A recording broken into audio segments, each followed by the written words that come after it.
يا أمير المؤمنين، يا خليفة الداعشيين، هل يجوز أن نشرب الماء بالإبريق هكذا؟ لا، إن فتح البوز لدخول الماء فيه إيحاء، وهذا في دولتنا لا يجوز. إذن يا خليفة الداعشيين، هل يجوز أن نشرب الماء هكذا بالشليمونة؟ لا، إن مص الماء بالشليمونة فيه إيحاء، وهذا في دولتنا لا يجوز. إذن يا خليفة الداعشيين، هل يجوز أن نشرب الماء بالكوب هكذا؟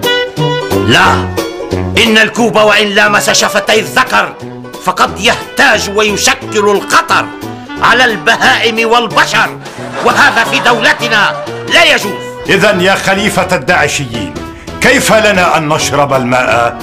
هكذا نشرب الماء في دولة الداعشيين.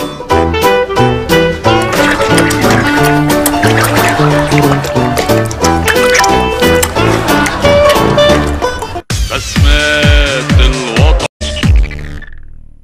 يا أمير المؤمنين، يا خليفة الداعشيين، هل يجوز أن نشرب الماء بالإبريق هكذا؟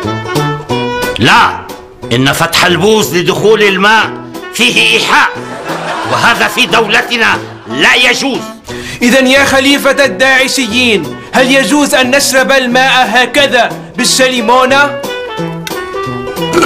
لا، إن مص الماء بالشليمونة فيه إيحاء، وهذا في دولتنا لا يجوز. إذن يا خليفة الداعشيين، هل يجوز أن نشرب الماء بالكوب هكذا؟ لا، إن الكوب وإن لامس شفتي الذكر فقد يهتاج ويشكل الخطر على البهائم والبشر، وهذا في دولتنا لا يجوز. إذن يا خليفة الداعشيين، كيف لنا أن نشرب الماء؟